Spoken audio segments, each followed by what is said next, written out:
So the first thing you notice when you put on the Quest Pro and turn it on is the gigantic gap along the bottom and the sides of the Quest. This really shows the focus of the Quest Pro isn't gaming, but mixed reality, like the Microsoft HoloLens before it. But let's be honest, VR up to this point has been mainly gaming, and you're likely watching this because you're a VR gaming enthusiast, which means you're used to complete immersion when in VR, and the Quest Pro doesn't currently offer that. Even with the light blockers on the side though, you'll see a great amount of the room around you. So much so, I went looking for the light blockers only to realize they were already on the Quest Pro.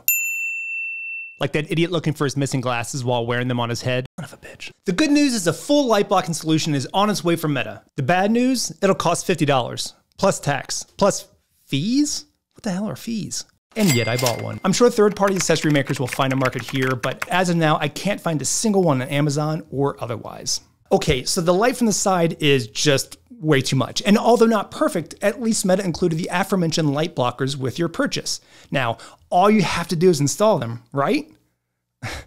Right? If this is some sort of intelligence test to see who can mount these things the first time, then I failed miserably. They are completely unintuitive. And after a little practice, you likely won't think twice about installing them. But until then, you'll do a lot of this. The trick is they don't as much connect to the side as much as they connect underneath and to the side. They have small magnets inside each blocker to help with the alignment, which admittedly is pretty damn slick. But again, which means you're used to complete immersion in VR, and the Quest Pro doesn't currently offer that. So I don't have large hands. I'd say they're rather average and proportional for a person of my height.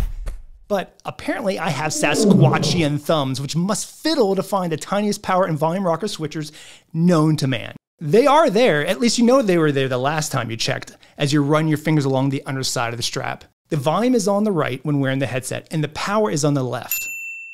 At least I think they are. So the Pro includes an attractive charging solution. Like third-party chargers before it for the Quest 2, it's the place you go to store and charge the Pro when you're done using it. Ideally, you put the Quest on the charger first, remove the controllers from your wrist, and then place them on the charger. But the first few times with the Pro charger likely requires you to put the Pro aside, place the controllers on first, if you can get them to align in the first place, and then place the Pro on the charger. Or at least you hope. Thankfully, there's a chime to let you know, but those moments of uncertainty until you hear the chime are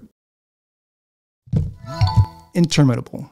There are basically two types of straps for VR headsets. A strap that secures the headset to your head like a rubber band around a grape, and a halo that mostly sits atop your head like a crown. The Pro, like the PSVR and many third-party VR straps on Amazon before it, is a halo. And like the default strap that came with the Quest 2, it works for some, but it's not for everyone. I believe the Halo style was a choice around ease of fit, as it's likely comfortable for most people. I think this also satisfies people who plan to use it in a work environment where they'd rather not muss their hair, which I imagine is a much bigger deal than I, as a man with a rather darling crew cut, realizes. Overall, it's fine if it gets the job done. But for the comfort implied in the Quest Pro presentation, I was expecting something better. As a video about things I strongly dislike about the Quest Pro, I don't want to downplay its potential. And a lot of that potential comes in the form of its mixed reality capabilities, like color pass-through, object detection, as well as face and eye tracking. And as happy as I am about these features, it's unfortunate that few Quest games, apps, and experiences actually support them. A few provided support on day one, mainly workplace and productivity apps, but a few games provided support as well, Demeo being a notable example. But most either don't yet support these features or just simply choose not to.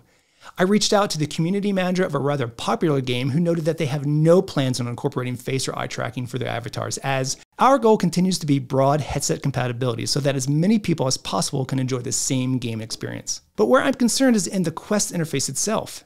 It appears Meta's thumbnails and animations still only show the Quest 2 even though you're on a Quest Pro. And although I believe VR enthusiasts as ourselves can all cope, for some this will cause confusion and likely enough frustration for them to consider abandoning the Quest and VR altogether.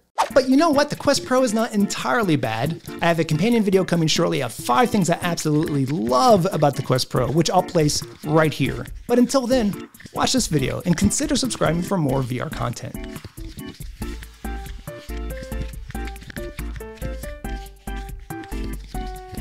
Thanks so much.